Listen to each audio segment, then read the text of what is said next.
Hey, Shauna. How are you? Obviously, a lot of attention, a lot of hype on you coming into your UFC debut. Any extra added pressure, or how's it feel to kind of have everybody kind of anticipating your debut? Yeah, there is a lot of pressure for sure, but I love that. Do you know what I mean? It's what I'm here for, and I have the whole of Ireland backing me, and I couldn't have more support, so I'm super grateful. And we've seen, obviously, Conor tweet about you. He's spoken about you. What does it mean to have his support? Because obviously he's been such a massive figure for Irish MMA. Oh, it's huge. Like, to have him on board as part of my sponsorship team is like unbelievable. And he's been backing me my whole career. Like, he's always congratulating me and wishing me luck in all my fights. So for now to be in the UFC and he's here too, and him to be on my team is it's deadly.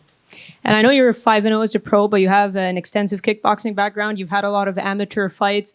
I want to go back though. What gave you the decision to kind of transition to MMA? So it was kind of coming to the end of my days for kickboxing.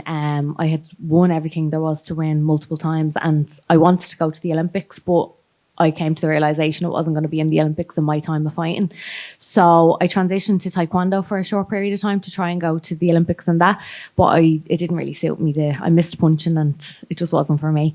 And then I fell into jiu-jitsu, and soon after I fell into MMA and I fell in love with it, and here I am now. And obviously, we know a lot about your striking. Do you come into this UFC debut hoping to show off your ground game as well, or is the knockout on your mind? I want to knock her out. Do you have a prediction of when you get to do it? Second round. Thank you.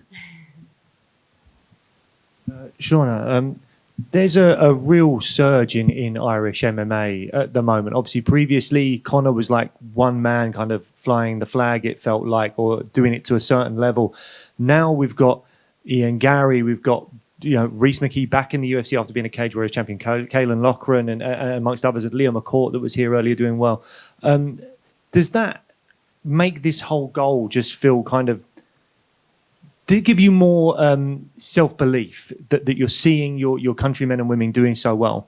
Yeah, like it is an individual sport, I suppose, but I've fought with a team for my whole life. Like with kickboxing, it was always a team kind of thing. You travel with loads of people, so the more the merrier. The more of us that are putting our foot on the mat and coming out and showing everyone what we are made of is better. Like I 100% think like there's loads of Americans, loads of Brazilians. Why can't there be loads of Irish? And we've also spoken to fighters previously about the nerves that set in making that UFC walk for the first time, hearing Bruce Buffer say their name, and they say they weren't planning on, they didn't think they were going to be nervous, but it all felt different. Have you put anything in place in this camp to try and potentially combat any feelings of potentially being slightly overwhelmed when it gets to fight night and you've got the bright lights, the O2 and Bruce Buffer and all those kind of things?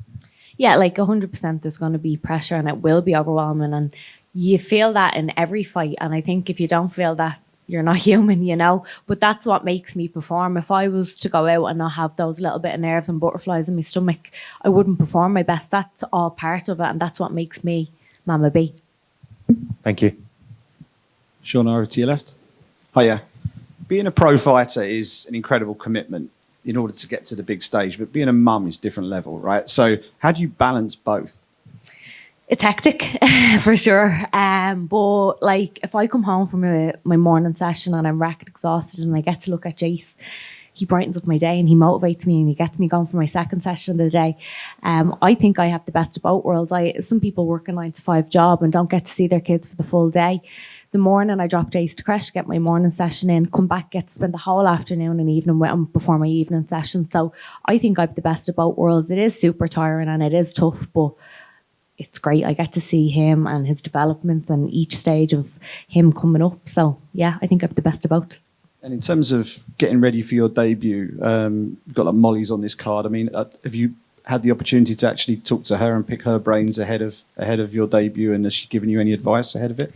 Yeah, of course. Like I train with Molly over a year now. I go over to her and she comes over to me. So I don't even need to ask her. It's like she knows what's on my mind. She's like reassuring me the whole week. She's letting me know things that I didn't know. She's like, your food's here, this is there. Do you know, because she's been here so long. So she knows the ins and outs of everything. And to have her there to reassure me is just amazing.